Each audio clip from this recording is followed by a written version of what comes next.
Hello everyone, welcome back to Through Black and White Eyes. For this video, I just want to start off the video with two very quick things. Thank you to everybody who's watched the previous Nufc news video. Amazing numbers, and thank you to everyone who hit the thumbs up and subscribed on the back of that video. Thank you very much. And also a shout out to Adam P. I know he's not everyone's cup of tea, not his content. You know, he's a really nice lad though. I've met him a few times and he's going through a bit of a awful moment, and we just wish him all the best. I have heard from him and he seems to be on the up, which is great, and we hope it's nothing serious. We really do. Everyone from the channel sends their love to him. He's a nice lad. So that's the end of it. Right, let's get into the news, because that's what we're here for. What has been going on again? So this saga continues. We obviously talked about this yesterday, about Dan Ashworth sending emails to Breda, who is on gardening leave as well, about the Man United job from his Newcastle account, and he didn't think he was going to get caught. What a numpty. He's now also saying he's tried to cover his tracks by deleting emails sent to NUFC account revealing secret talks with Man United, and later claims comments by Eddie Howe has made his position untenable. What a little rat. That's all I'm going to say. What a little rat. And if you watch Kin, we know what happens to rats. Great TV series. But in all seriousness, he's fucked himself over, hasn't he? Basically, it's as simple as that. The guy's even saying that he's been sacked as well from Newcastle. He hasn't been sacked. He's been put on gardening leave until this is all sorted out. So he needs to stop.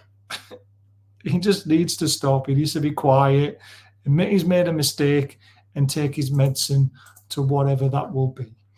But in other news, Newcastle United played this morning all the way down in Melbourne cricket ground, 90,000-seater stadium. There's about 70-odd thousand fans turned up for the game, which is an amazing attendance. Let's face it, for us going down under. A lot of Spurs fans, a lot of Newcastle fans there. I've been to the MCG to watch the cricket back in 2006, 2007. It's an amazing stadium. Put it on your bucket list, guys. And this is how the game finished. It finished 1-1. Isaac for Newcastle, and lovely little worked goal.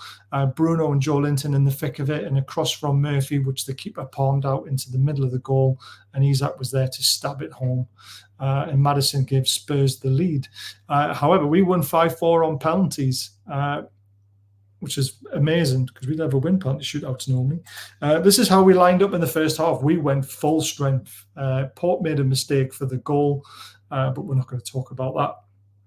But it was great to see, that he put a full strength team out for the first 45 minutes. Then there was a wholesale changes through the second half, which you expect in a friendly. A lot of youngsters getting a run out, Cahool getting a run out. And it was Mark Gillespie who sealed the victory with saving the first penalty, to be fair. Look at the reaction from the boys there. They must be getting a bonus or something for winning the games. Dan Burn ran over to him and gave him a massive hug. And then after the game as well, Eddie Howe spoke very highly of Mark Gillespie's work rate behind the scenes, the fact that he stays for extra training to help other players with shooting practice and all this sort of stuff. So it just shows you, we don't know a lot about Mark Gillespie as a man. We know he's an average goalkeeper, but he's a man with a big heart, and he's willing to put himself before other people, put other people before himself, which is amazing. So congratulations to him for saving that penalty. It was a good save as well, to be fair. On to the other news. So Tosin and Kelly, you've got lots of in the know accounts saying that it's done. We've got other people saying it's close. Ben Jacobs says it's both are very close, but not done yet. Thank you to the other 14 for doing these stats. They're an amazing count on Twitter, so please check them out. And this is the reason why we're interested in Tosin. He's chipped in with a couple of goals. That's 80 clearances. That's almost 4 a game. That's amazing. Head and duels, 3 a game. Interceptions, at least 1 a game. Very rarely dribble past. 1 every 2 games he's dribbled past. Successful tackles, 1.17 per 90. There's some amazing stats in there.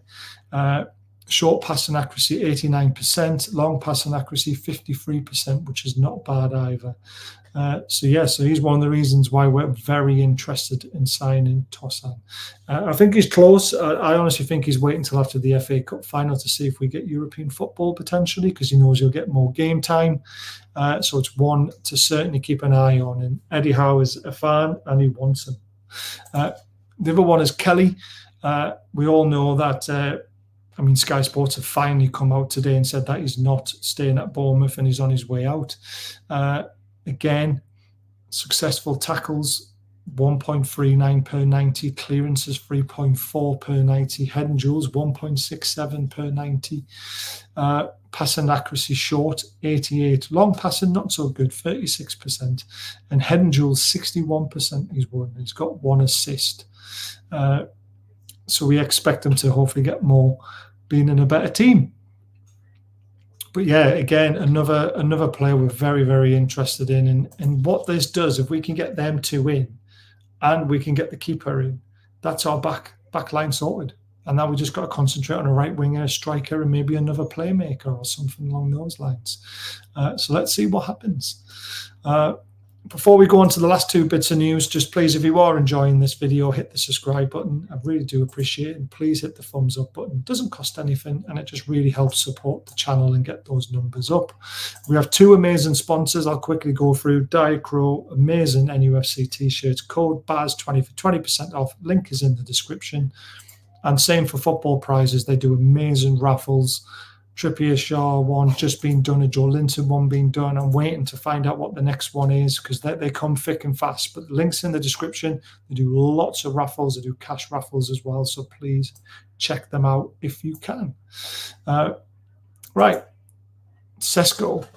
This is getting interesting. Now, Sesko, I still think potentially going to Arsenal, but we're throwing our name in the hat. It's as simple as that. He says he would decide his future before the Euros, which is brilliant. So there's none of that hanging over his head when he goes to the Euros. And it also puts all suitors in a very early position to pounce for him. He's not going to Saudi Arabia, though. There's plenty of interest in Premier League clubs and foreign clubs. So we'll see where he goes. £54 million release clause or euros release clause. He is definitely worth it, guys. Guy's young, he's talented.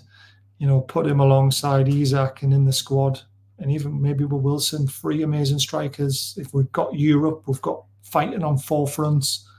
He's definitely a player I would love to see in a black and white shirt. So let me know what you think in the comments below. Now the final one of this could be a bit of a blow, but the source isn't the best, but I've only seen it from these guys, so I want to bring it up. Is Dougie Freedman rejects Newcastle offer to stay at Crystal Palace. Very disappointing if this is true, because he was the front runner. He was the person we all thought was going to be taken over as director of football. So we're just going to have to wait and see. I'm not too sure who's next in line, who the next one would be off the conveyor belt. But Dougie Freedman looks like, unfortunately, he will not be the man. So I am very, very disappointed with that, because obviously the guy bought Elise, Eze, Wharton. He's brought some very good players through at Palace. And if he did sign for us, it might have given us the edge to get Elise maybe, and he would be an amazing right winger for us. He would really add to the quality. So that's everything I have for you for the latest news. I hope you've enjoyed the video. Hit the thumbs up, guys, if you have. Don't forget to subscribe and drop a comment. I always want to hear from you guys, and let me know exactly what you think of the content, and let me know what you think of the news and who you would like to sign in the summer. That's a good one. Speak to you all again very soon. Take care.